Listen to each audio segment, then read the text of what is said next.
So we're improvising a little bit today. As you can see, my campfire is a little smaller tonight.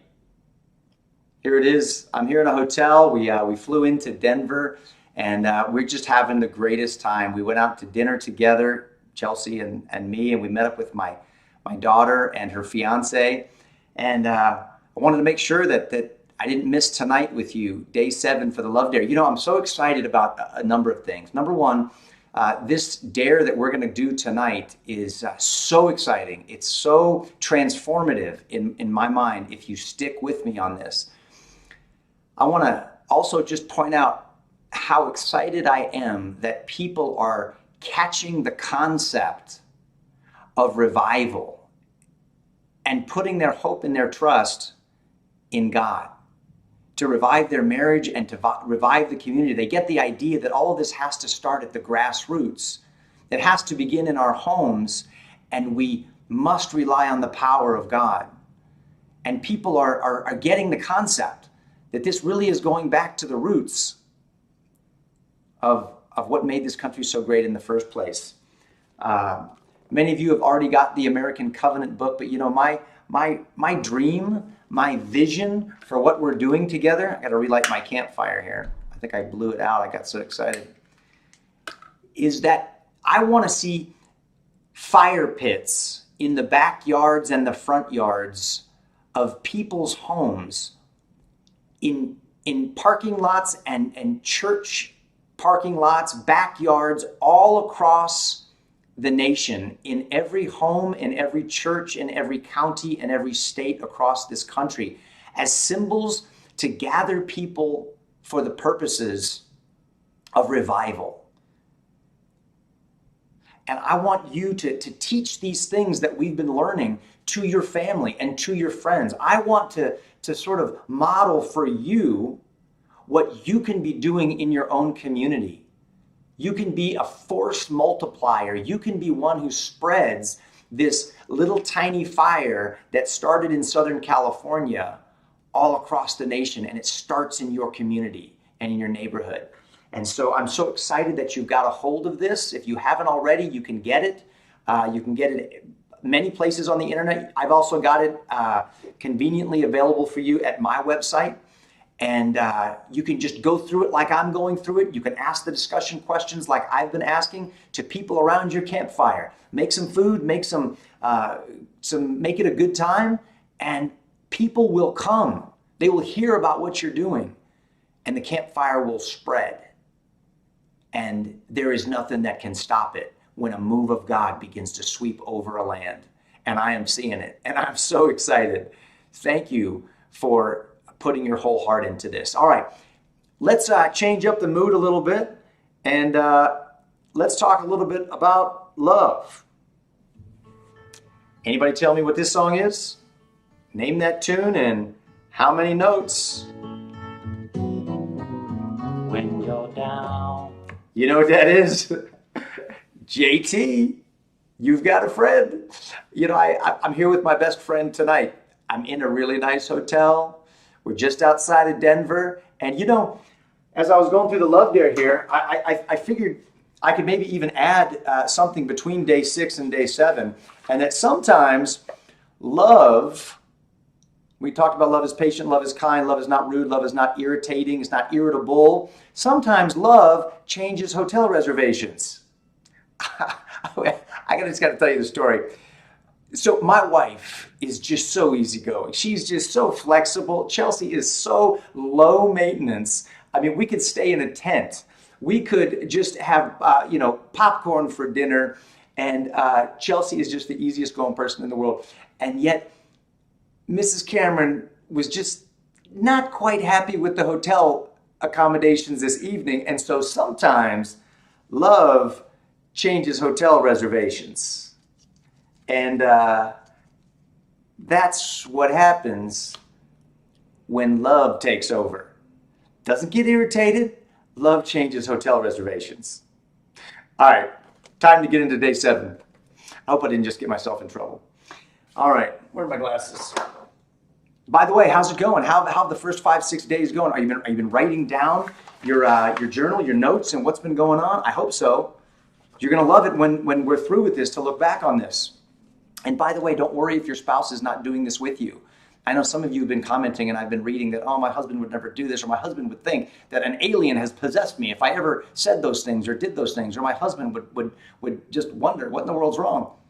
Listen, this is between you and the Lord. This is between you and God transforming your heart, regardless of the condition of your marriage or the condition of your spouse's heart.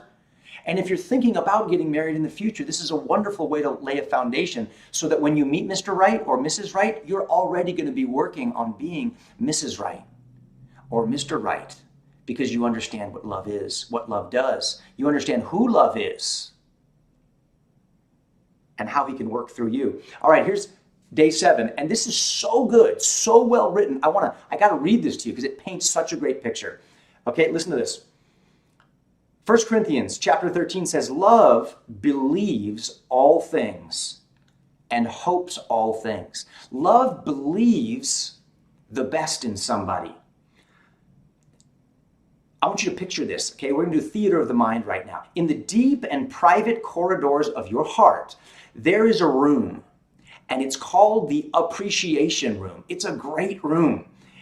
It's where your thoughts go when you have positive and encouraging things to say about your spouse. And every so often, you enjoy visiting this special room. And inside this room, you've written all kinds of words and phrases describing the good attributes of your mate. She's so kind. He's so handsome. She is so patient. He is so thoughtful and so loving. You've written these phrases on the walls of this room. Okay, I'm going to show you my room right now. Like this. Imagine this. You take a room just like this, and you've written all over the walls inside of this room phrases that are all about the things you love about your spouse. Honest, intelligent, diligent worker, wonderful cook, beautiful eyes. These are the things that you've discovered about your husband or your wife. And you've embedded those things into your memory. And when you think about these things, your appreciation for your spouse just grows. Your heart enlarges. In fact, the more time you spend meditating on these phrases in this room, the more grateful you are for your spouse. Okay? Most things in the Appreciation Room, think about this, were likely written in the initial stages of your relationship when you first got married, because all you thought about were the wonderful positive attributes of your spouse. You could summarize them as the things that you liked and respected most about them. And they were true. They were accurate. And it honored them. And you spent a lot of time dwelling on them inside of this room before you were married, or maybe just right after you were married. But you may have found that you don't visit this special room as often as you once did. And that's because there is another room that is competing for your attention. It's another room right down the hall. It's called the Depreciation Room. Down a dark corridor of your heart lies this unfortunate room, the Depreciation Room. And unfortunately, you go there also. And on the walls of this room are written the things that really bother and irritate you about your spouse. Okay? These are the bad habits. These are the irritating things. These are the things that you have grown to loathe about the person that you love. These comments were written on these walls out of frustration, out of hurt feelings, and the disappointment of unmet expectations. Can you picture that? Can you picture some of the phrases that you've written on there? Think about it. This room is lined with the weaknesses and failures of your husband or your wife.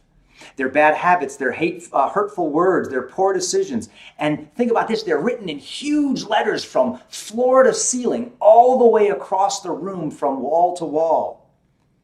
And if you stay in the room long enough, you start to get depressed. And you start saying things like, my wife is so selfish, or my husband, he is such a jerk. Or maybe I just married the wrong person. And this is not the person that I should be married to. Some people write very hateful things in this room where tell-off statements are rehearsed for the next argument, where your emotional injuries fester, adding more scathing remarks to the walls. It's where ammunition is kept for your next big fight, and you rehearse the winning arguments that are going to defeat your spouse and defend and justify your actions.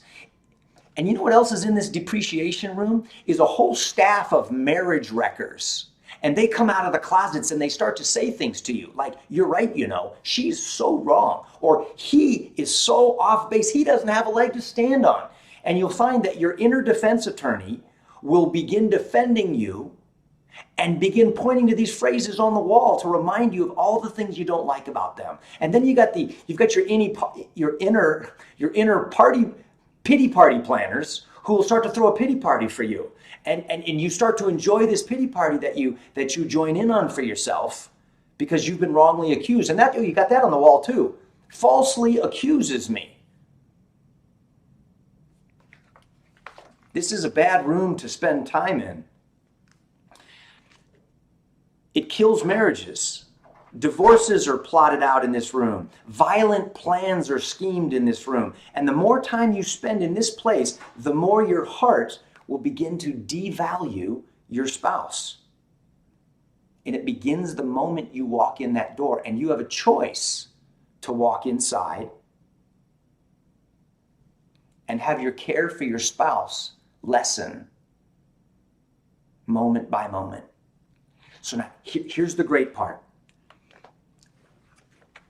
You may say, wait a minute, the only reason I go into that depreciation room is because these things are true.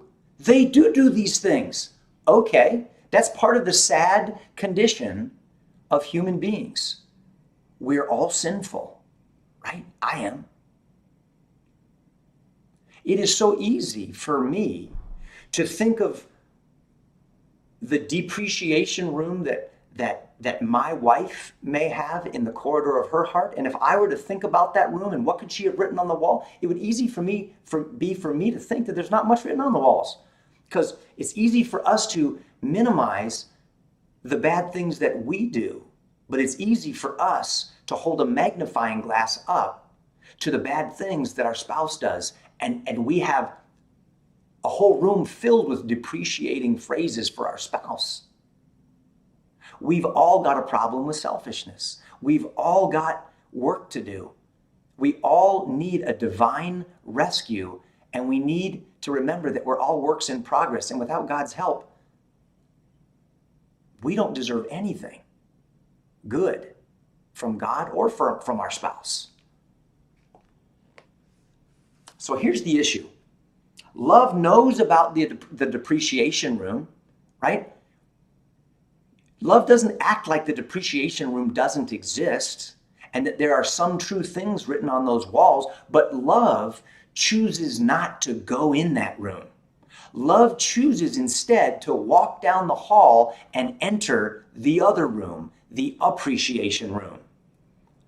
You must decide to stop running into that room and lingering in the depreciating room after every frustrating argument in your relationship. If you keep doing that, you're going to keep getting what you're getting. It's going to drain you of all of your joy. And you're going to be tempted to look for joy and meaning and purpose and satisfaction and fulfillment somewhere else, with someone else, perhaps. Love chooses to believe the best about people. It gives them the benefit of the doubt. Remembers that they are a work in progress and God is working in their heart in His time. And when our worst hopes are proven to be true, our worst fears are proven to be true, love makes every effort to deal with them and move forward as much as possible, focusing on the positive. So it's time that we start thinking differently about our spouse. We've got to let love lead our thoughts and our focus So rather than when you feel frustrated, running into the depreciation room, rehearsing your next argument, listening to the inner self-defense attorneys, joining in on the inner pity party that your staff of marriage wreckers would love to throw for you, instead, lead your heart into the appreciation room. The only reason that you and I should ever go into the depreciation room is to quickly glance only for the purpose of knowing how we could pray for our spouse. We don't linger there. We don't read the phrases on the wall. We don't rehearse arguments, and we don't store up ammunition for a fight. We simply remember how we can pray for our spouse and quickly move to the other room and settle down and make that room of appreciation your home. And as you choose to meditate on the positives, you'll learn that many more wonderful character qualities can still be written across those walls. You may find that there's so much more space on these walls that need to be filled in, and you can spend your time discovering the hidden treasures, the talents and the gifts and the abilities and the hopes and dreams of your spouse, and begin to appreciate and discover those things. Your spouse is a living, breathing, endless book to be read. I remember early on in our marriage, I was sitting by a campfire in the backyard reading a book, and I remember Chelsea had come over and she said, "What are you reading?" I said, "Oh, it's this book about apologetics or something." And she was like, "Oh, there's another book you haven't finished." And she kind of pointed to herself. She goes, "A few chapters I'd like you to read." And I knew what she meant. My wife is a whole world to be discovered in her heart, in her mind, and for us to go to these unknown and uncharted territories together and explore all that our marriage can be together.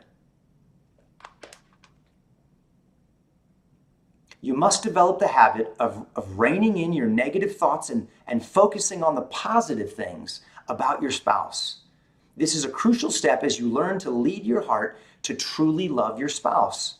And remember, love is not a feeling, it is a decision that you make to avoid the depreciation room, even when it is so natural to go there, and go to the appreciation room, whether they deserve it or not. All right, you ready for the dare? Here we go. I love this dare. This is going to require a piece of paper and a pen. You can go back and rewind this and watch this again, or if you've got the book, you can just read this. Here it is. For today's dare, get 2 sheets of paper. Okay? Get 2 sheets of paper, and on the first one, spend a few minutes writing out positive things about your spouse. Positive things about your spouse. Think back when you were married. Think back when these things were so easy for you to call to mind, and write down these things on the paper. Then do the same thing with negative things on the second sheet. Now, that one may be easier to write down. I don't know. But write down the negative things. Don't minimize the negative things. Write them all out. Write all the negative things you can think about, and write all the positive things that you can think about. Both of these pieces of paper serve a very important purpose. Put both sheets in a secret place and save them for another day. One of the future dares will include these pieces of paper that you have put in a secret place. At some point during the remainder of tonight or tomorrow, after you've written these things down, pick one of the positive attributes from the first list on the first piece of paper and thank your spouse for having this quality. Maybe it's their kindness. Maybe it's their patience. Maybe it's whatever it is. Put some thought into this. Invest some time in your marriage. Write out these lists, because when we get to the future dare that includes them, there's something very dramatic that we're going to do, and you won't be able to do it if you don't have these pieces of paper with real things written on them. You don't need to show them to your spouse now. Put them in a secret place. But pick one off the appreciation list and thank your spouse for it tonight. I guarantee it will result in good things in your relationship if you genuinely mean it. Hey, it's great to be with you here on day 7 of the Love Dare. Again, why are we doing this? Why am I making time on my night away with my wife to be with you? Because we both know that this is important. And I want to model the things that we're talking about. I'm excited about the things I see happening across the country in the family of faith. I'm meeting with patriots. I am meeting with people in brothers and sisters who love the Lord, people who were part of the American Campfire revival, and we've got a plan. A lot of people are sitting back just crying and huddling in the corner, wondering what thing's going to happen next. But we've got a plan. And that's why I like asking people, what's your plan? What's your plan to turn the nation around? What's your plan to give a future for our kids? Our plan is about humbling ourselves, praying, worshiping God, and starting by asking God to bring revival into our homes, through our marriages and our families. And maybe, just maybe, that fire will spread to our communities, our local government, and to our nation.